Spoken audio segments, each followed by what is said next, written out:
the F-gas regulation will definitely be something that is going to be quite high in our agenda, because we know that the UK will, is intending to copy paste the EU F-gas regulation, and we actually already have some issues here at the EU level that we would like not to, for those issues to be repeated in the UK F-gas regulation.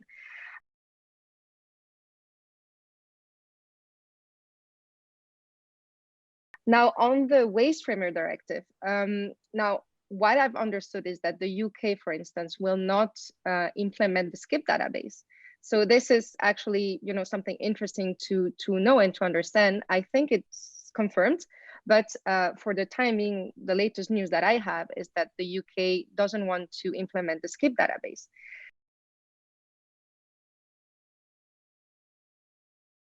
So the skip database then in the UK, of course, will not, be something of an issue to us since they are not intending to implement it.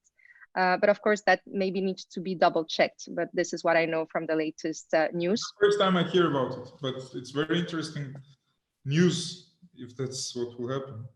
Exactly, but this is maybe something also to think about, because the skip database, of course, in Europe has now entered into force since the 5th of January 2021, and what we are a bit afraid is that, for instance, the skip database is not implemented in the same manner across Europe. So, for instance, that some member states are, having different interpretations of the legal text, having, different interests in what kind of, substances they would like to have more in their, skip database, or what kind of, maybe they can push for some kind of information and enforce a certain part of the skip database that will not be, enforced as is in other member states. So that kind of potential unharmonized manner of implementing and enforcing the skip database, that is something that we will be closely monitoring as well, because of course we would like to have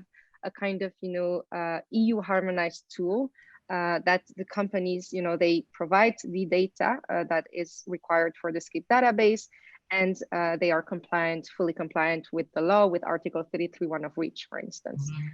But indeed, from the UK perspective and Brexit and so on, if the question was related to skip database, well, if it's confirmed that the UK will not implement the skip database, then that is something that we can potentially have in our minds, and we know that it's not going to be an issue in the UK, let's say. Thank you very much, Lara. Very interesting point. I think a lot of companies will be quite interested to learn about it, that there will be no skip. Of course, this is what I know. Now, let's see if it's confirmed. Yes.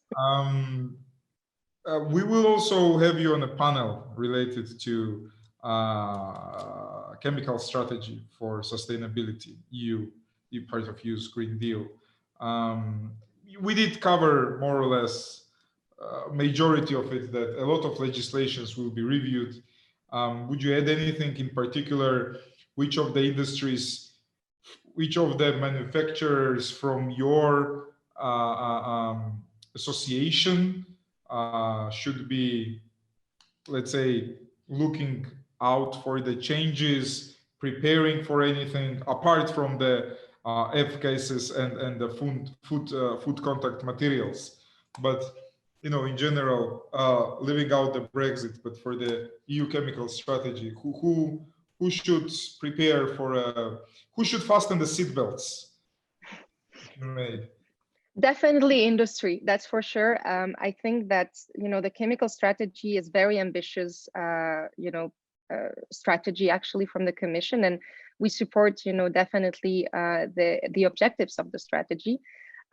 We have been now discussing for some months now with the Applia members on how to react and on what to react as well, because for the time being we know that there is going to be more than 52 regulatory initiatives, potential regulatory and non-regulatory initiatives, but it's not very clear exactly what is coming up.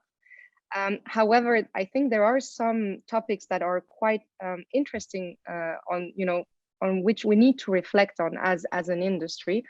And for instance, the interface between chemical waste and product policies is something that is very interesting to understand. We are, having discussions on legacy substances. We are having discussions on chemical requirements between primary and secondary raw materials, on the recycling technologies, and so on the upcoming sustainable product initiative, which will be also a very important piece of, I don't know whether it's going to be a legislation, but definitely an initiative that will come up as part of the strategy.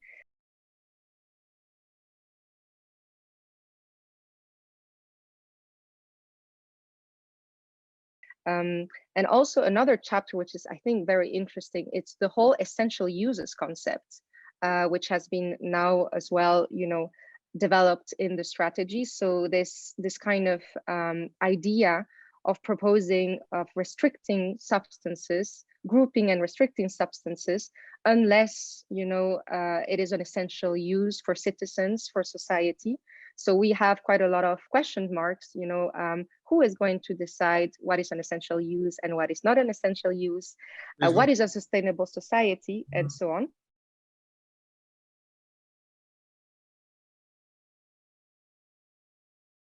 So it's a very good question.